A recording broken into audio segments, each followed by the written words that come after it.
What's going on there, guys? Welcome back to another episode of the Craftavore Taste, and today we are digging into a beer from 18th Street Brewery out of Hammond and Gary, Indiana. I believe they have two locations. This is Rise of the Angels.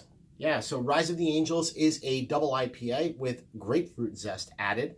Actually poured this beer out into the glass off camera, and I do not believe there's any IBUs listed.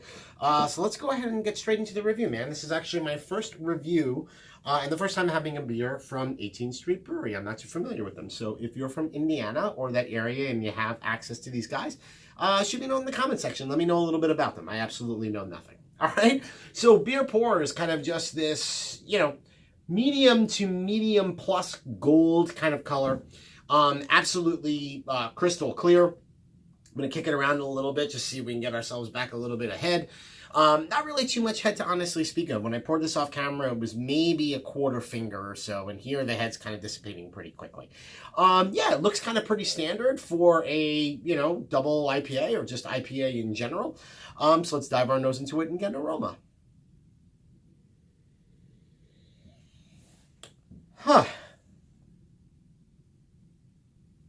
So the can says grapefruit zest added. I don't get grapefruit. I'll tell you what I get right now. I actually get strawberry, which is kind of crazy. I do not know the hops that were used for this beer. Probably something I will look up after this review, but generally I try to go into these things literally not knowing anything and see how much I can pull out. But in this case, yeah, I'm getting a little bit of kind of like sticky sweet kind of malt, crackery kind of bready. And on the overlay, there's a pretty strong kind of aroma of strawberry coming from those hops. But generally speaking, outside of just kind of that strawberry note, the overall aroma is not too remarkable. It seems kind of just pretty standard. All right, so I'm going to dive into it, get a taste. Cheers.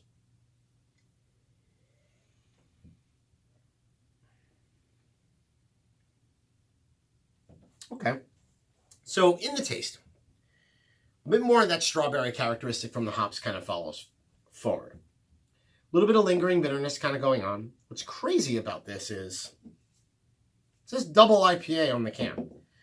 To me, if I did this blindfolded and you asked me what the ABV was or even what the style was, I would go ahead and probably tell you a 5.8 to 6.3% pale ale. Seriously. It's very crushable. It's very, very light. There's really not a lot of, and I'm going to use this term again, there's really not a lot of remarkableness about it. It's pretty average, to be perfectly honest with you. The beer's quite tasty. It is perfectly fine. It is a crusher. It is insane that that's categorized as a double IPA. Because frankly, I don't know what the ABV is since it's not on the can, but I'm going to look it up after this. I'm probably going to be blown away because if there's anything that this beer is good at, it's great at hiding its alcohol. If the ABV is higher than I'm thinking that it is, which it must be if they categorize it as a DIPA. And at the same time, it is also extremely clean and extremely crushable. Going back in for another taste and then I'll go ahead and rate it. Yeah, like I said, a little bit of kind of sticky kind of bread malt going on there, a little bit of residual sweetness. Super clean, super crushable, amazingly. A little bit of lingering bitterness on the palate. And again, in the overall taste, I'm getting a lot of that big strawberry note. Go figure. I'm not really getting grapefruit zest. All right, so rating time. I got to be honest, man. Beer finish is kind of super dry, almost a little bit too much. I got to give this a 3.5 caps. Sorry. Yeah, it's an average beer. There's really nothing in this particular beer that is popping to the forefront and kind of expressing itself to me. It's a beer that I've had, I don't know, 100, 200 times already. The fact that it says 18th Street Brewery on it doesn't really mean too much to me. Just from the overall product in and of itself, there's nothing offensive about the beer whatsoever. It's just a perfectly average 3.5 cap beer. All right, so that'll do it for this episode of the Craftavore Taste, 3.5 caps. For the 18th Street Brewery Rise of the Angels Double IPA with grapefruit zest added. Hope you join me again for another episode where I drink, I review, I rate, and then I repeat. Cheers, guys.